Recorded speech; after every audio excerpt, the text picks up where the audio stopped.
ہفتے کا دن ہے، صبح صبح کا ٹائم ہے اور میں آ چکی ہوں کچن میں۔ صبح صبح ایک دفعہ تو میرا دماغ تھوڑا سا گھوم گیا تھا۔ صبح صبح جو ہے وہ کام والی آ گئی تھی، اس نے آ کے بیل بجائی۔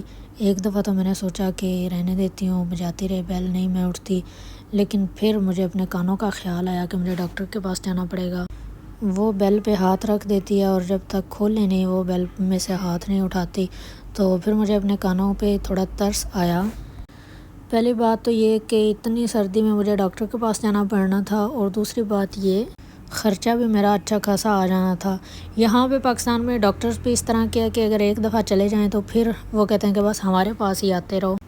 اصل میں میری کزن جرمنی سے آئی ہے، تو اس نے وہیں سے اپنا ایک دانت لگوایا ہوا تھا، تو یہاں اس نے کوئی سخت چیز کھائی ہے تو اس کا دانت ٹوٹ گیا۔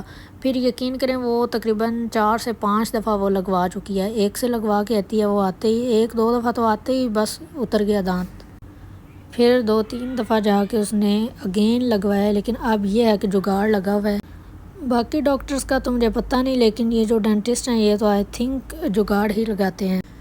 جی تو خیر نیند میری آلریڈی خراب ہو چکی تھی، پھر میں نے ناشتہ بنانا شروع کر دیا، اور پراٹھے میرے ان کو اگنور کیجیے گا، بیچ میں چھوٹے چھوٹے سوراخ ہو رہے تھے، وہ ایکچولی میں نے بیچ میں تھوڑا دیسی گھی لگایا تھا، مکھن، تو مکھن بھی ٹک نہیں رہا تھا، وہ بار بار باہر نکل جاتا، جھا کر رہا تھا، آئی ڈونٹ نو اس کو کیا مسئلہ ہو رہا تھا۔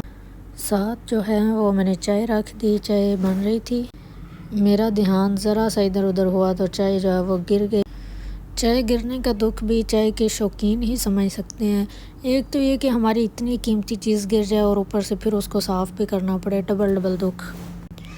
لیکن خیر میں نے یہ دکھ برداشت کیا، کیا کرنا تھا، جو پھر اللہ کی مرضی۔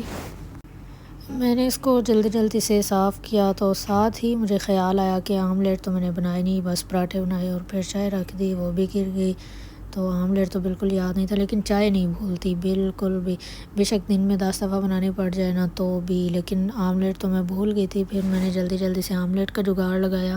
میں نے کہا جب ڈاکٹرز جگاڑ لگا سکتے ہیں، ہر بندہ پاکستان میں جگاڑ لگا لیتے، تو پھر میں کیوں نہیں جگاڑ لگا سکتی۔ یہ ہمارا کل کا سلاد پڑا ہوا تھا، تو میں نے کہا یہ ضائع ہی ہو جائے گا، کھائے گا تو کوئی نہیں اس کو، یہ بس ہی ہے، اور پھر مجھے پیاز اور ٹماٹر وغیرہ سارا کچھ دوبارہ سے کاٹنے پڑنے تھے، تو لہٰذا میں نے وہی سلاد لیا، تو اس کے اندر میں نے ڈال دیے انڈے۔ جگاڑ میرا بہت اچھا لگ چکا تھا، کیونکہ اس کی لک بہت اچھی، بہت پیاری نظر آ رہی تھی۔ ساتھ جو ہے وہ چائے بھی ابل رہی تھی، وہ کہہ رہی تھی کہ مجھے نہ بھول جانا، لیکن میں نے کہا میں کیسے تمہیں بھول سکتی ہوں۔ خیر پھر میں نے کپس میں چائے ڈالی۔ کھانا بے شک ہم بھول بھی جائیں، لیکن چائے تو ہم بالکل بھی نہیں بھولتے۔ خیر میرا ناشتہ ریڈی ہو چکا تھا، ناشتہ میں نے ٹیبل پہ لگایا، پھر ہم سب نے کھایا، اور میرا جگاڑ بہت کام